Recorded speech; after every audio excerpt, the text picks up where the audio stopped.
Hello, welcome to my channel trainer Sonali. और आज से हम शुरू करने वाले हैं CS मेंस की इंग्लिश की सीरीज।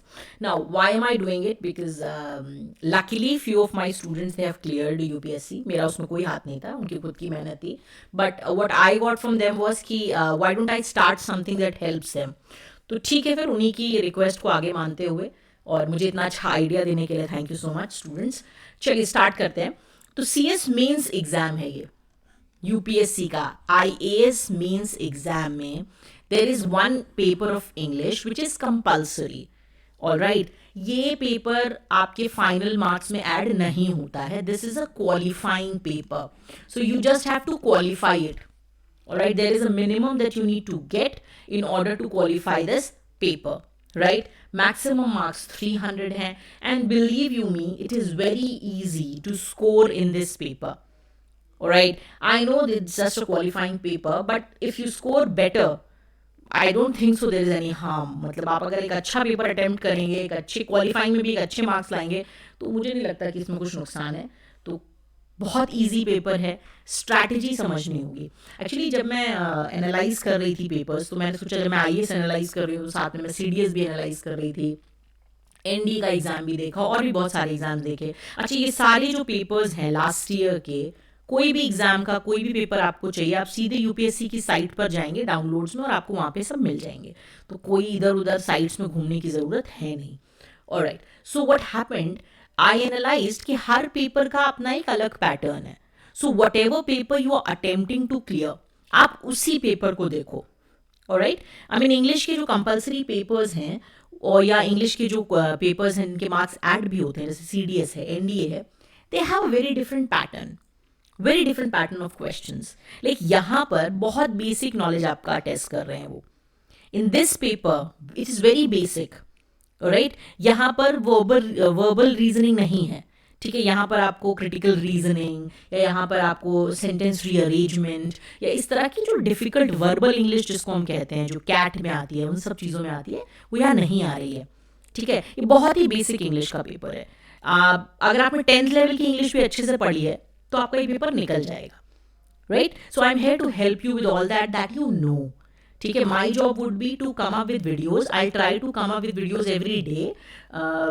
रेगुलरिटी का थोड़ा इशू रहा है इधर, I am really sorry for that, but I try कि क्योंकि मेंस अभी कुछ ही दिनों बाद है, सितंबर में ही मेंस हैं आपके। सो विल ट्राई कि हम ये सारी चीज़ें छोटे छोटे वीडियोस के फॉर्म में हर दिन आपके पास आए। आप जब भी अपना आपके पास 5-10 मिनट का समय हो, just revise it and clear हो जाए। ऑलराइट, और मैं लास्ट ईयर के पेपर्स को भी अटेम्प्ट करूँगी, आपके साथ शेयर करूँगी, हम उसे सॉल्व करेंगे साथ में मिलकर। And then I also try to give you certain papers कि आप उन्हें ट्राई करो। But anyways let's first understand कि हमें एग्जैक्टली इसमें क्या रिवाइज करना है। मैं रिवाइज बोल रही हूँ, आपको आता है, you already know all these things, you just have to brush up. Alright, now see, let's see, थोड़े से इंस्ट्रक्शंस हैं, देख लीजिएगा। सारे क्वेश्चंस आपको अटेम्प्ट करने हैं, मार्क्स उनके सामने लिखे हुए हैं, and one thing very important, in capital letters English में ही आंसर करना है। Of course it is English compulsory paper, तो इंग्लिश में ही करना होगा, ठीक है? वर्ड लिमिट से आगे नहीं जाएंगे। Alright, see the first question. So the first question is essay. The first question is essay and you just have to write a 600 word essay. वैसे तो essay का प्रिपरेशन करना पड़ता है, बट क्योंकि ये UPSC मेंस है तो आप पहला ही GS का पेपर जो देते हैं essay का ही पेपर होता है। ऑलराइट, तो वो आपका प्रिपेयर आप करते हो, तो ये आपका एनीवेज प्रिपेयर्ड होता है। अच्छा, यहाँ पर एसेज ना ईजी भी होते हैं ना। See look at the topics, social media challenge to societal harmony, the role of NGOs in social change, education as a means to serve humanity, the crying need for embracing minimalism. So these are very easy questions. अगर आप ये paper लिखने जा रहे हैं तो मतलब आप UPSC मेंस लिख रहे हैं, तो उधर से ये क्लियर हो जाएगा। वर्ड लिमिट के साथ जरूर ध्यान रखिएगा। अगर उन्होंने बोला है कि 600 वर्ड्स, तो make it 600 words only, just make that sure. Now see, there is a second question, which is read the passage given below carefully and write your answers to the questions that follow in clear, correct and concise language. यहाँ पर 2 questions हैं back to back, ठीक है? This was the second question and this is the third one. Alright, so देखिए second था, this is about reading and comprehension. This is very basic reading and comprehension. अगर आप UPSC का mains लिखने जा रहे हैं तो इसका मतलब है आपने हिंदू पढ़ा है आपने, इंडियन एक्सप्रेस पढ़ा है आपने, उसके एडिटोरियल्स पढ़े हैं, बहुत सारे आर्टिकल्स पढ़े हैं, और आपको उसको कम शब्दों में समझना आता है और फिर उसको इलेबोरेट करना भी आता है. Am I right? Similar way में ये क्वेश्चंस हैं. These are just 5 question, 75 marks. ठीक है, बहुत इजीली स्कोर हो जाने वाला पार्ट है, लेकिन मैं इसको भी पढ़ाऊंगी आपको. So there would be one topic which would be reading and comprehension. ठीक, अब नेक्स्ट देखिए. Make a precis, make a précis of the following passage in about 1/3 of its length. तो उन्होंने कहा कि आप इसके लिए प्रेसी लिखेंगे. ठीक, और क्या इन्होंने आपको लास्ट में वर्ड लिमिट दी है? यस, देखिए इन्होंने आपको लास्ट में word limit they the. Word limit is 745. तो 745 का 1/3 ऑफ 745 आपको करना है. Got it? उतने वर्ड्स का आपको लगभग इसको रखना है. मान के चलिए 200 सवा 200 वर्ड्स में आपको इसको समेट कर लेकर आना पड़ेगा, if I am not wrong. सही है मैथमेटिक्स मेरी? नहीं नहीं नहीं, हाँ, 250 वर्ड्स तक आप इसको ले जा सकते हैं. 250 वर्ड्स तक आप इसको ले जा सकते हैं. प्रेसी राइटिंग क्या है, प्रेसी राइटिंग के रूल्स क्या हैं, लेकिन ना आसान शब्दों में समझाती हूँ आपको. प्रेसी राइटिंग का मतलब होता है अपनी भाषा में चीज़ों को कहना. हम सब बड़े माहिर हैं इसमें. नहीं, हम क्या करते हैं, हम बहुत सारी चीज़ें पढ़ते हैं और उसके बाद उसको अपनी भाषा में फटाफट फटाफट बोल के कर देते हैं. बट जब आप किसी एग्जाम में उसको करते हैं तो you make it a point of not missing important things. Right? तो प्रेसी राइटिंग के रूल्स क्या हैं, यूपीएससी के लिए कैसे करना चाहिए, इस पर भी I will come up with a video in the next few days. Now the next, rewrite the following sentences for making after making necessary corrections. तो यहाँ पे जो है वो आता है एरर डिटेक्शन. ठीक है, एरर डिटेक्शन अलग से कभी नहीं पढ़ा सकते. एरर डिटेक्शन के साथ क्या है, जो आगे चीजें मैं आपको बताऊंगी जो हमें पढ़नी है, आप वो सारे रूल्स इसमें अप्लाई करेंगे, वो सारे रूल इसमें लग जाएंगे. सारे रूल लग जाएंगे. अब इसमें देखिए किसी में ग्रामर गलत है, किसी में कोई रूल लग रहा है. ठीक है, किसी में कंजंक्शन का इशू है, किसी में ग्रामर गलत है, किसी में पैरेललिज्म है, बहुत सारी चीज़ें हैं. ठीक है, कि क्या एडजेक्टिव में भी एक पैरेललिज्म चलता है, तो वो सारी चीज़ें हैं यहाँ पर. किसी में स्पेलिंग गलत है, किसी में, ठीक, स्पेलिंग गलत है. तो हम यही सब चीज़ें करेंगे. We will be working on these things. इस पर भी आपको वीडियो मिलेगा. तो एक तो एरर डिटेक्शन है. ठीक, अच्छा नेक्स्ट देखते हैं और कैसा पेपर आता है. 4 का ए था, 4 का बी देखिए. Supply the missing words. और मिसिंग वर्ड्स इसमें क्या है, the home stay provides guest desk. Okay, so यहाँ पर है प्रेपोजिशंस.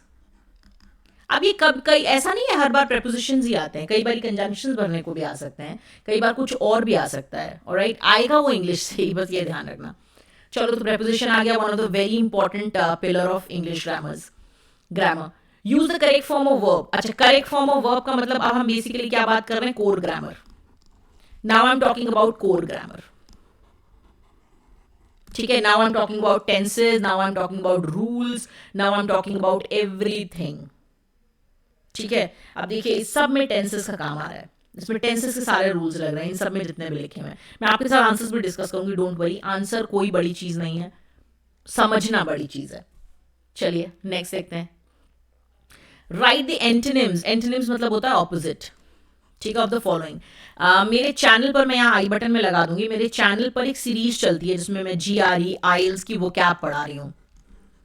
ठीक है, आप वो वीडियोस भी अगर ऐसे देखते रहेंगे ना, चलते चलते, कोई बहुत वाली बात नहीं है, मतलब आप चलते चलते भी अगर ये देखते रहेंगे तो आपको एंटोनिम लिखना, सिनोनिम लिखना. सिनोनिम मतलब सिमिलर मीनिंग वाले, एंटोनिम मतलब ऑपोजिट मीनिंग वाले, सब चीजें आ जाएंगी.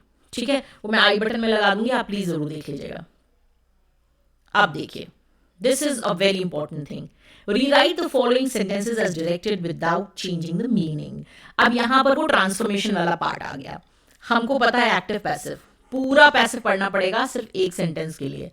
ठीक है, डायरेक्ट इनडायरेक्ट बहुत बेसिक सेंटेंसेस हैं, बहुत बड़े सेंटेंसेस नहीं देंगे. वो आपको वो सेंटेंसेस नहीं देंगे जो ट्रिकी हैं, जो कंडीशंस अप्लाइड वाले हैं. बहुत बेसिक नॉलेज आपका जज किया जाता है इस पेपर में. Alright, so see, one was active passive, another was direct indirect. ये देखिए कंजंक्शन का है, नीदर नॉर यूज करना है.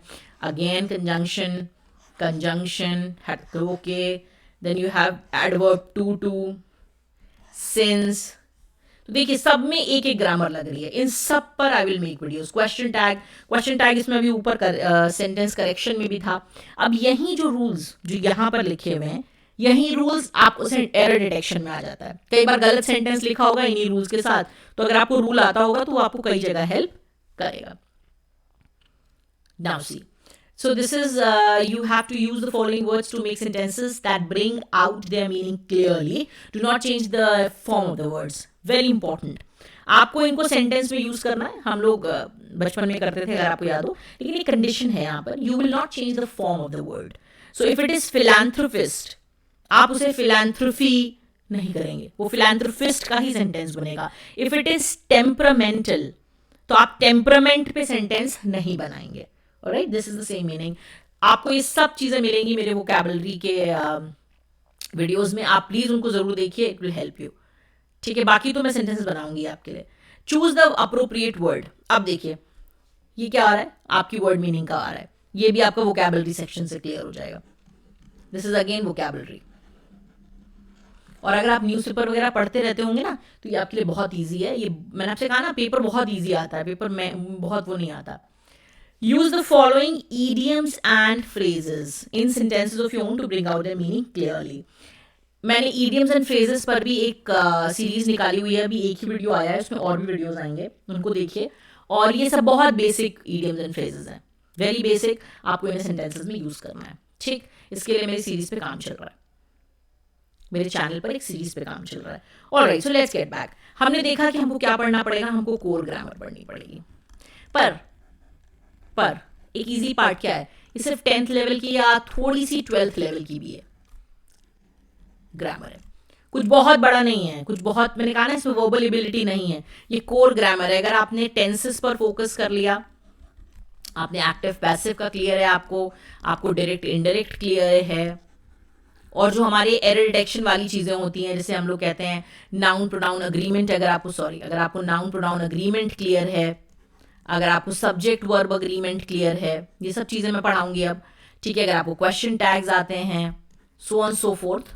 ठीक है, ऐसी बहुत सी हमारी ग्रामर है। अगर आपको कंजंक्शंस के जो रूल्स हैं वो आते हैं, इसमें आए हुए हैं ऊपर। ठीक है, नीदर नॉर ईदर और, ये सारे कंजंक्शंस, और बहुत इंपॉर्टेंट है प्रेपोजिशन। शायद ही कोई साल होता हो जब इसको अनटच करते हो वो।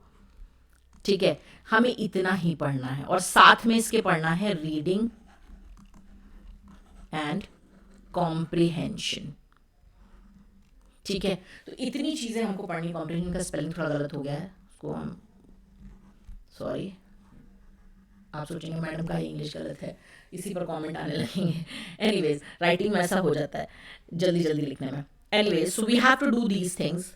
आपको वीडियोस मिलने लगेंगी। कोशिश मेरी यही है कि मैं जैसे ये वीडियो पोस्ट करूँ, उसके तुरंत ही वाले दिन से आपको एक प्लेलिस्ट मिल जाएगी, जिसमें होगा ग्रामर फॉर कॉम्पिटिशन्स या कॉम्पिटिटिव एग्जाम्स। आपको वहाँ से ये मिलता रहेगा। देखिए, टॉपिक वही है, हमको ये देखना है कि हमें पेपर कैसा आता है। मैं टेंसेस ही पढ़ाऊंगी, वहीं CDS में भी काम आएंगे, वहीं UPSC में भी आएगा, NDA में भी आएगा, बैंकिंग में भी आएगा, सब में आएगा।